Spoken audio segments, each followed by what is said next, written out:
Well, I hope that people get the idea from it, both children and adults alike, that life is an absolute treasure and you should just enjoy it, explore it, treasure it, live the adventure, and have fun. Hello, everyone. Welcome to the Author Spotlight brought to you by Apex Media Global. I'm your host, Monica, and I'm excited to be sitting down with Sharon Feldt, the creative mind behind the delightful Sarah O'Shea series and the heartwarming Christmas story, The Stable. She just has a very creative and imaginative way of telling her stories, inspired by her adventures with her husband and her 38 years of experience as an elementary school teacher. And I think her books are not just for children, it's for all ages. And I can't wait to talk to her already. So, Sharon, thank you for spending your time with us and welcome to the show. Thank you so much, Monica. I'm delighted to be here. So, I mentioned earlier that you have 38 years of experience. I mean, you're just better than the rest of us. You have so much patience. But do you think that your experience with children helped you write the story? How did that influence your journey as a writer? Absolutely, it did. Most of those 38 years were spent with kiddos 4 through 7, and those little minds are so pure and unfiltered and just out there. And so I literally laughed and cried every day of those 38 years. And of course, over the years, I read thousands and thousands of children's books to the kids, and those those books tapped into the aspects of a child's mind that are unfiltered, imaginative, pure, wondering, and all of those things. And I picked up a lot of clues just from reading those books and being with kids. And so I had really a wealth of material at my fingertips. And when I got ready to start writing, there it was. So I just pulled from all of that. How did the character Sarah O'Shea come to be?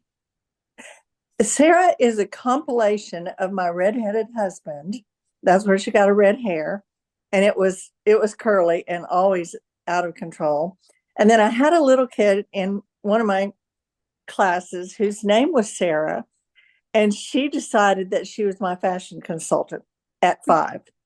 And she would come in every day just dressed to the nines. Her mother actually called me. Her mother was a judge in our town and called me and apologized before school even started. I said, "What are you apologizing for?" You said, "You're getting Sarah." And I said, "Oh my." Well, Sarah decided that one day my hair was a lot longer and I wore it down a lot. And she came in, she said, "Miss Felt, the hair's not working for you. You need to do something different." And I said, "Well, okay." So the next day I wore it up in a ponytail, and she said, "No, that's not working either. I just don't know what we can do with your hair. It's out of control." And so there was the storyline right there. And so that's how Sarah came about. And Sarah actually ended up on the stage in New York. That's where she belongs. She's an amazing kid, or was an amazing kid, and just a delightful kid. So there she is. Wow, how old is Sarah now? Oh my gosh. She's probably in her 40s, 30s, 40s. Does she have children? I don't know. We moved away from Houston about 20 years ago, and I haven't kept up with her. Now, I have kept up with some of my other kiddos. I see them and hear from them frequently, but Sarah, I think, has a life of her own and is doing well, I'm sure, at whatever she is doing in New York. Aw, I bet that was a core memory for her. Imagine a book, like a whole series about you. I bet if she has children, she's reading it to them and bragging, like, oh, that's about me, you know. Other Well, parents read about princess and prince, but like Sarah will be reading about herself. oh, Um, well, she was a pretty unique kid, a really great kiddo. Yeah, what an interesting story. Now, I also mentioned that you have had quite an adventure with your husband. Were there moments in your traveling together that you had an aha moment that, oh, this is going to be a story or this is going to be a plot? Yes, actually, The Stable, which was my first book, was my husband's idea. And we were on a cruise down the Rhine at Christmas time to see all the different Christmas markets between Switzerland and the Netherlands, all up and down the Rhine. And as we were going along, everything, the banks of the river were just decorated, crash after crash, and stable and manger scene after manger scene. And it was freezing cold. And the trees were decorated beautifully all along the river. And but it was cold. And a lot of the manger scenes used real live animals. And I just was talking with John and said, I wonder if it was that cold in Bethlehem the night the Christ child was born. He said, I don't know. He said, I don't think so because it's in Bethlehem, and I don't know if it gets cold over there or not. So, well, me either. And I said, I wonder what the animals in that stable thought, or if they thought anything about that night when the Holy Child was born and the miracle that they were a part of that night. He said, well, why don't you write a story about it? And so I did. And that's how that came about. He was always a great inspiration to me. He uh, he was my editor in chief, and he was my manager. He thought um, he came home one time he was an attorney and traveled all over the state of Texas, and he came home one time and said, "I think I sold your book." And I said, "You did?" And he said, "Yeah, I met this lady, and she's from the Valley and in Texas." And he said, I told her all about your book and I think she's going to buy it. I said, well, that was really nice. So the next day I got this telephone call and it said, this is so and so, and may I speak with Sharon Feldt's agent? And I said, I don't have an agent. And she said, oh, yes, you do. I met him yesterday on the plane. It's like, I guess he was my self appointed agent. But she did. She had a little Christmas program where she gave books to all the kids that were in her Christmas program, and she bought all the copies for the kids of The Stable. So he was a pretty good manager and a pretty good agent, I have to say. That's beautiful. That's so rare. And honestly, the best agent to have because he will always have your best interest at heart. He will never rob you. But He, he um was what? yeah, that's so precious. It seems that you and your husband had always had that childlike sense of wonder. And I think a lot of people lose that along the way. But how did you keep that with you until now? I think having spent more than half my life in the presence of those little kids who are just so energetic and so full of wonder and imagination, I think it kind of rubbed off on me. And I've been blessed with some of that playfulness and that imagination. And I also have a 5.5-month-old golden doodle named Percy, who has quite an imagination himself, not always used in the best interest of his mom, but he's absolutely a bundle of playful energy. So I kind of have gotten that back with him. Now, I want to talk about your series, Sarah O'Shea, and it tackles the themes of friendship and acceptance, right? And what Yeah. message do you hope people reading from it will get? Well, I hope that people get the idea from it, both children and adults alike, that life is an absolute treasure and you should just enjoy it, explore it, treasure it, um, live the adventure, and have fun. That is the most important thing, and feel like you've been blessed to have it. It's a Mhm. lovely experience just to be able to look around you and know that there's more adventures out there that you might never get around to, but dive in and go for it. How do you make an adventure out of the mundane? How do you like have that mindset? Well, I think for me, I'm not sure how other children's writers do this or other writers of adult work either, but I sit around and I think, okay, what would be the most outrageous thing that could happen? And it could be true or it could not be true. It could be fiction or it could be, made up or imaginative. But I think, okay, what in this situation might be the most outrageous thing that could happen? And then how would I get out of that problem?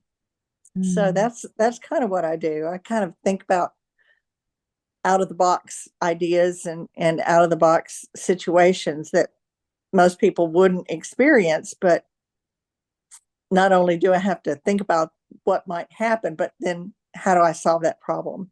So it's kind of fun. It puts me back in the world of imagination and children, and I think that's kind of where I belong. I should adapt that mindset. But did that inspire your book, Sarah O'Shea and the Wacky Faucet? My husband and I have rented a beach house on the Outer Banks in North Carolina for about 17 years, and we spend the summers there. And a lot of my settings were in the North Carolina Outer Banks. Uh, the the Wacky Faucet came about one time. John and I were in the Caribbean, and we were just walking along the beach at night, and all of a sudden, this enormous sea turtle crawled out of the ocean and crawled up on the sand and dug a hole and laid her eggs. And we were mesmerized. I'm not even sure we breathed through the whole 3 hour adventure. But after she laid her eggs, she covered them back up and crawled back into the sea. So we ran back and told the hotel staff what had happened. And the next morning, they had built this turtle hatchery that was kind of it was surrounded by netting with these big signs that said warning turtle hatchery, don't block the way to the sea. And so that was where I got the idea of the turtle hatchery. And then all the other stuff just kind of came from thinking about all the little critters that we see at the beach every year. And so that's how that came about. How long is a process like, right? Like you experience something, an idea comes to mind, and how long does it take to turn it into a book? Well, the stable, we were on that cruise for about 2 weeks, and I had that book written by the time we finished the cruise. The Sarah series has taken much longer because I had to make up all of that story. I didn't have to make up much of the stable story. That was already in place. But the Sarah stories take about maybe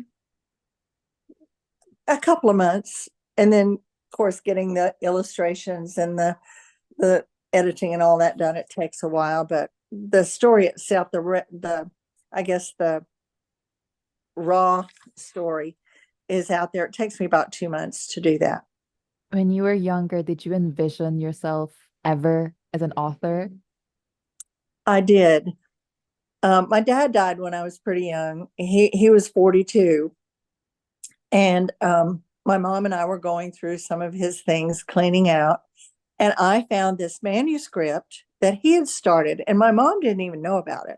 And it wasn't a children's story, but it was a novel. And it's like, oh, I could help Dad finish that, even though he's not here, I could help him finish it. So, and I was a big reader. I mean, I spent my recess in the library if I could get away from recess, on the playground when I was a kid. And I've always been a reader. My mom was a teacher, and I've just always loved learning new things and reading. In my imagination, of course, I wanted to be a fireman or a cowboy when I grew up. And so I was a little unconventional in that respect. But I just thought, well, I could write. And so I started writing little things and plays for my cousins and stuff. And I've always kind of done that, but never really thought I would be a published author. I just knew I was going to write. What happened It's to the kind of, manuscript? I have it. I still have it. It was unfinished, but I have it, and I just keep it as an inspiration.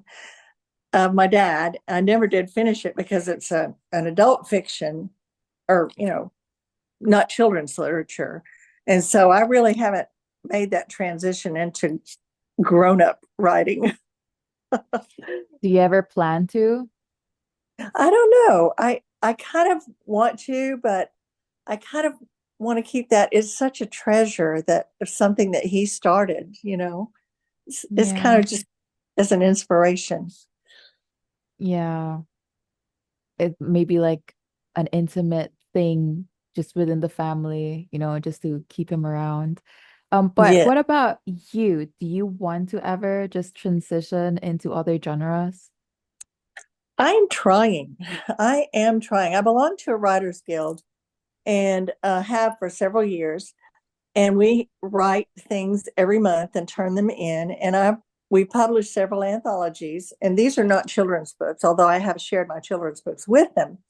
But I've written several short stories and several poems, and I've started a novel based, of course, in North Carolina, Outer Banks, but I haven't published any of it. I'm just kind of, I don't know how to edit that. I know how to talk with children, and of course I know how to talk with adults, but I as much of a reader as I am, I have a lot of doubts about my writing in that area, and that's something I really need to overcome because I'm sure it would be okay to read.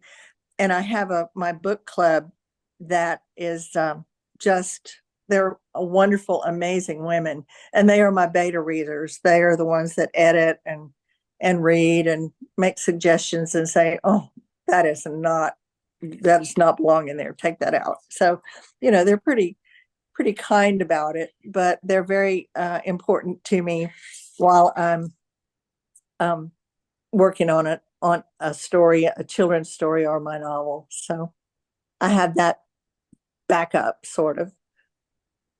That would be an honor to read like your unpublished. Or did they get to read Sarah O'Shea and the Freaky Farm? They did. As a matter of fact, one of the girls in my book club, her husband is the veterinarian who's featured in the Freaky Farm, Dr. Allen, and I use him as my go-to for information. Like, okay, John, what kind of things would make animals go crazy like this? And he said, probably loco weed.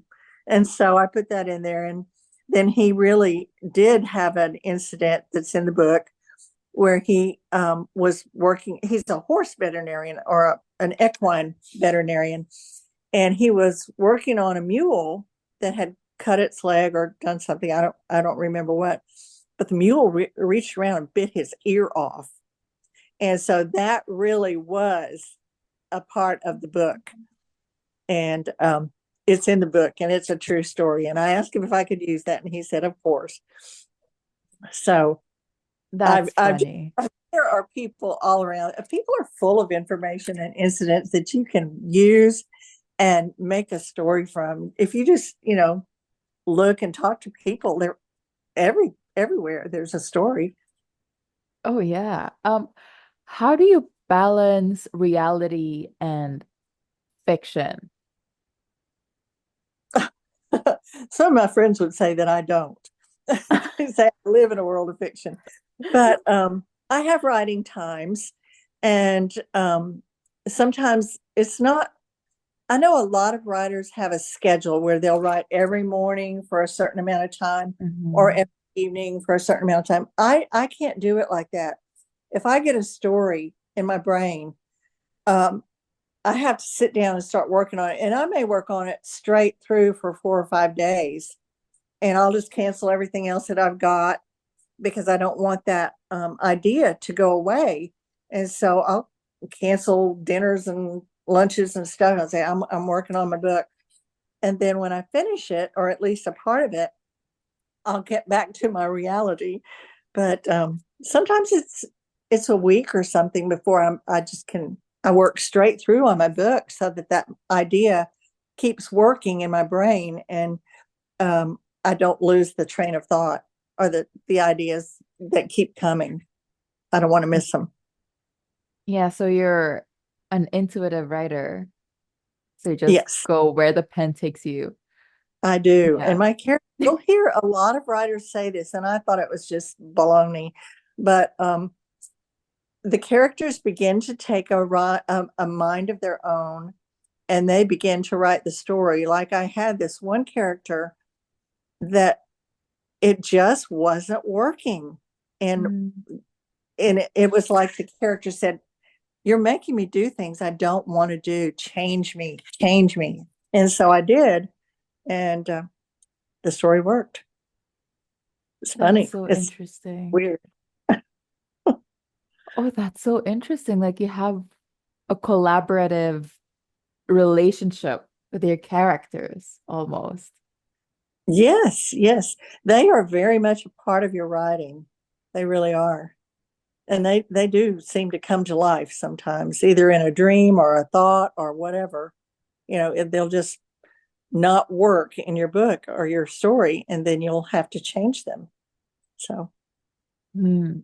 This question might be funny, but as an author, you give life, you control the thoughts of your characters. But was there a time where your characters influenced your daily routine, like they spoke to you or like something, or like they inspired you to do something?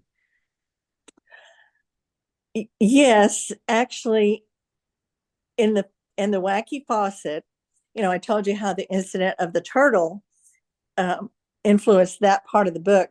But then when I started putting the other little critters in there that were the creatures from the sea and the shoreline and the tide, it's like, I really haven't paid in much attention to those because I used to go around digging, poking in holes and see if there were crabs in there and stuff when we'd walk along the beach. And I thought, that's really kind of rude. I need to respect those little critters. And so that made me a little bit more aware of how I might be um, being kind of rude to the little critters that live in the sea. Oh, I mentioned earlier that I think, at least for me, that your books are for all ages, not just for children. I think it would be a delight to read, no matter how old you are. What message do you think the readers will take from reading your stories? I hope that most of them are based on, using a friend or making a friend or being aware of things around you. And I hope that people will see that everywhere around them are people with gifts. They may not be people that we normally would make friends with, but they have a gift to give us too, if we will look for it. And so making friends and looking for the goodness or the gifts that other people have inside them is what I hope people can gather from my books, that life is a treasure and the people in it can bring so much richness to your own life. And that's kind of what my book club does. Oh my gosh, that's the most amazing group of women I've ever been associated with in my life. They all come with amazing gifts, and they're just like from all different walks of life, all different interests, all different hobbies and things that they've mastered. And I learned so much from just spending every month with them. We've been I started the book club about 17 years ago, shortly after John and I moved here. And two friends of mine were talking one day, and we said, well, let's start a book club. Everybody likes to read, but we don't have a book club. So we started a book club, and we've been meeting at my house for every month for the past 17 years. And I am telling you what, those women are absolutely amazing. Sometimes we go down rabbit trails. We don't always end up talking about, I mean, we eventually get around to our books, but we go down rabbit trails that are the most interesting conversations you could ever imagine. I mean, have nothing to do with books, have everything to do with life and all its amazing aspects. But oh my goodness, it's a treat to be with those women. and we always have fun, and we like to eat. We always have to have food, but it's a great group of women, and I mean, we have master quilters, master um, choral society directors, people that have been on the stage, people that have written books. We have several authors in our group. We have master gardeners. We have Mensa members. We have um, mathematicians and just world travelers. I mean, just amazing conglomeration of brains in that group. It's I'm always amazed. So it's a That's treat. so rare. Yeah, it must be. And I have a question, I think, from a woman for women. How do you find that group of women that will support you? There's no competition. You know, you said that they give you feedback or you have other authors in the group. How do you keep it healthy, especially after like 17 years? And how do you stay connected? Well, that's an excellent question. A lot of our core members have been here the whole 17 years. We have other people that come by invitation. You know, some of the members will say, "Hey, I have a friend. She loves to read. She wants to try out the book club." Some of them come and stay, and some of them don't like our format, which we're Mm. not we're not a typical book club, I guess. Everybody just reads what they want. Then they come and they talk to us about it, and they can say, "This was a great story. This is a waste of time. I really love this character. I'm going to read everything in this series. This was a funny book." So we end up with a ton of recommended reading and things to stay away from these women. And so it expands our own reading genres. You know, we tend to stick to one genre. Like we have this one girl, we call her our blood and guts woman. She loves Jack Reacher and all the fighting and bloody stuff that happens. And but she has often taken a different genre to read too. And she comes back, "Oh, I really like that. I didn't know I didn't even know to try that, but I really like it." And so we all end up expanding our ideas of what's good literature, and we um, expand our reading areas.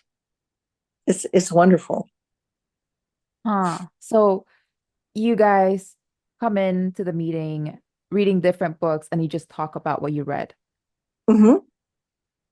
That's a good idea. I don't know why I never thought of that, because I used to have a book club too, but then we had this like specific book that we should read and then we'll talk about it next meeting. And then, it kind of started feeling like a chore because it was like, I don't think this is something that I'm interested in, but I have to buy the book and read it. And I was like dragging my feet. And then like somehow I think that's the reason why the book club kind of stopped too, and people got busy. But that's a good idea. That's really a good idea because it's fun. It is. Yeah. And we talked about it too, because we all were very different people coming from different areas of life and Uh, different interests. And it's like, I don't think I want to read about science fiction every time, or I don't want to read about biographies every time, or whatever. And they said, "Well, why don't we just read what we want and then report to everybody?" And it has been going strong because we always have something new to hear about. And, we learn about each other's likes and dislikes and interests through that. And it's been very successful for our book club, I that and mean, the food. 17 years. Yeah, and the food. Yeah. Was there like a surprising discovery that you had during the book club? Like at first you were kind of hesitant to read the book, and then when you did, you were pleasantly surprised. um, yeah, one of our friends, the Mensa member, she reads totally different stuff than the rest of us, and she can understand stuff that the rest of us can't. She's amazing. And she loves, one of the things that she loves to read is science fiction. And so we were all going, don't think so. And she said, "Just try it." Well, she had this one book and we all read it and we loved it. It's like, okay, you convinced us. And we were all surprised because none of us were into science fiction and, warlords and magical dragons and all that stuff. And she just Mhm. loved it and she convinced us to try it. And we really enjoyed it. So it was a big surprise for everybody in the book club, including her. She really didn't think we were going to go through with it. Oh, that's so wholesome. But I want to go back to you now, to you as an Okay, author and to your book. Do you have any upcoming projects? What's next for Sarah or Sharon? I do. I have two more Sarah O'Shea books in the work. One is called Sarah O'Shea and the Moody Moose, and that's set in Wyoming, where another place where my husband and I went. We went every year for Thanksgiving to the Wirt Hotel in Jackson Hole, and there's just a wealth of wildlife around there, and it's beautiful. And I love the winter, and so that was just our cup of tea. And we saw a moose that was enormous. I thought he was standing up, and I got a closer look through my uh, camera lens. He was lying down, and he was enormous. It was like, oh my word, let's write a story about a moose and what can Sarah and Claude do with that. And then I have another one where John and I used to go to Williamsburg for the Williamsburg Christmas, Colonial Williamsburg. And it's a beautiful time there. Very, very cold, but absolutely beautiful. And they have all these different programs. And so one of my stories is about Sarah O'Shea and the Glorious Garden, because one of the things that they have around there are the original seeds that from some from Monticello, some that they brought with them from England when they came.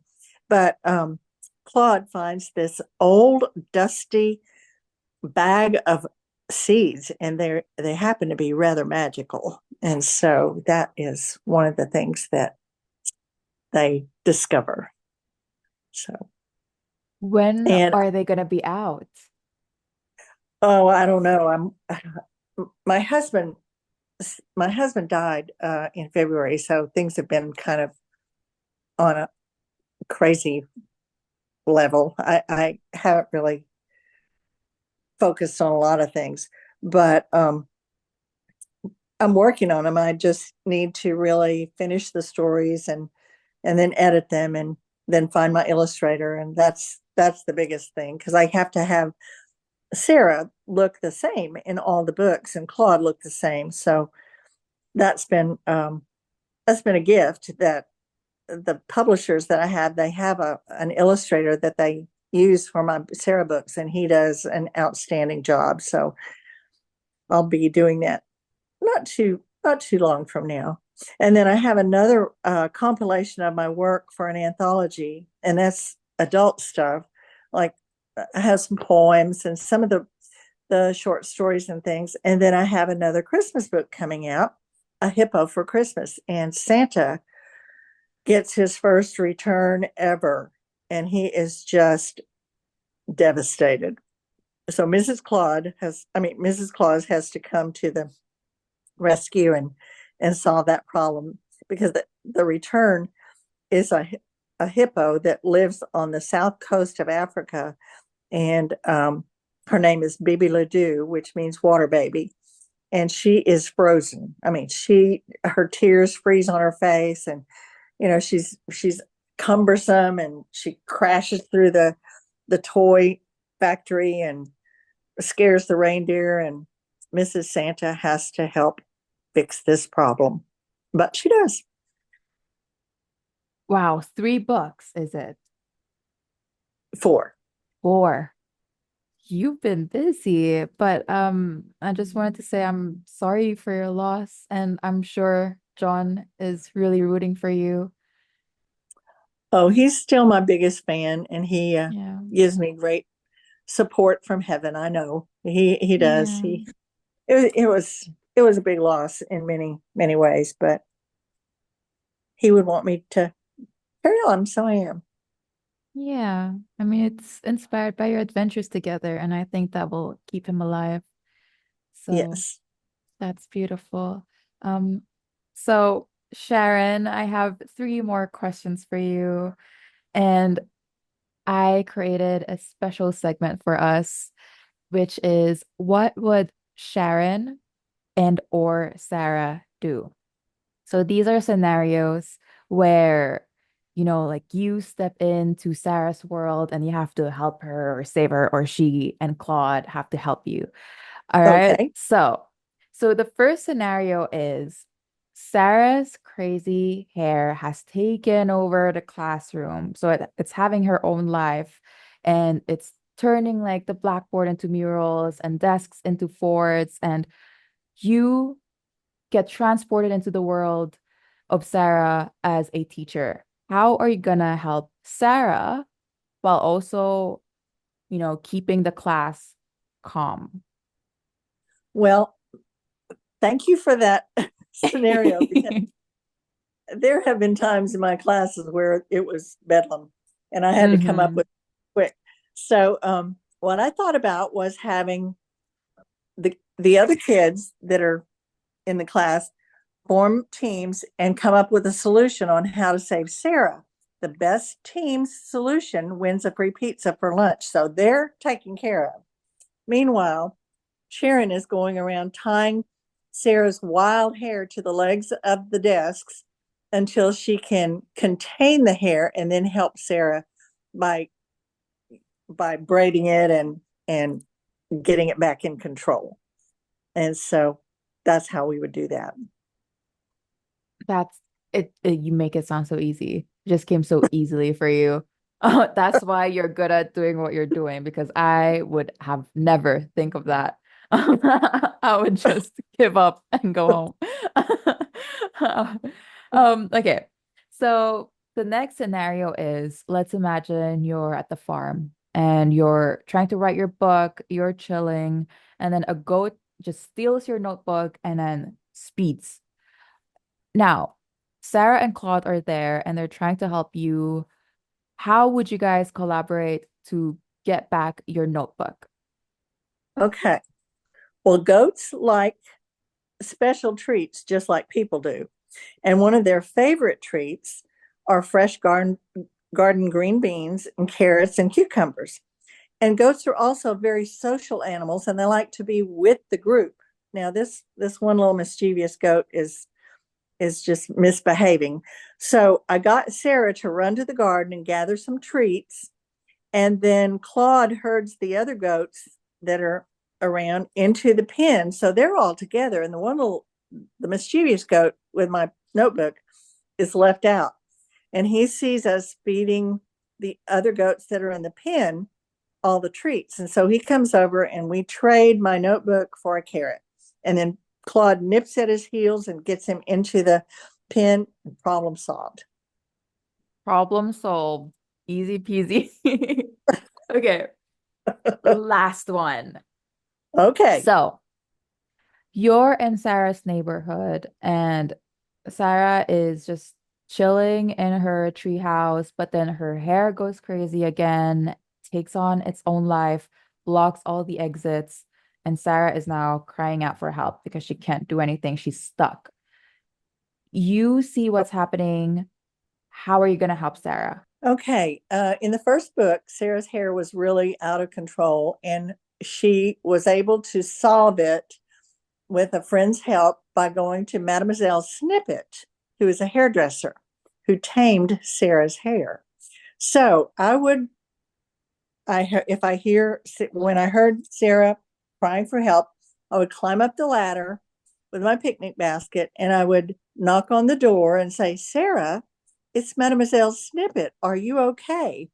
Well, the hair would begin to shake because it knew what happened the last time and it began loosening itself from the openings. And I would use the picnic blanket to throw over the hair and tie it into a tight bundle on top of Sarah's head and then help Sarah down the ladder and make their way to the real Mademoiselle Snippet, who once again can tame Sarah's unruly tresses.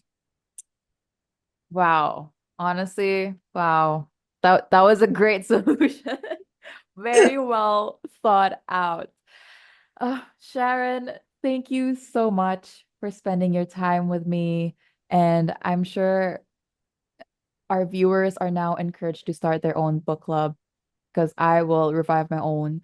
And thank you for encouraging us to, reconnect with our inner child and have that childlike sense of wonder because I think a lot of us have lost it. So thank you, Sharon. And to our viewers, thank you for spending your time with us. I think this is our mini book club. And if you like more conversations like these, please be sure to check out our channel and like and subscribe and share. You know the drill, and engage in the comments and share your thoughts with us about how you would solve the solutions to Sarah's problems. And until then, this has been Monica for Author Spotlight by Apex Media Global. Until then, stay curious and have your little own adventure.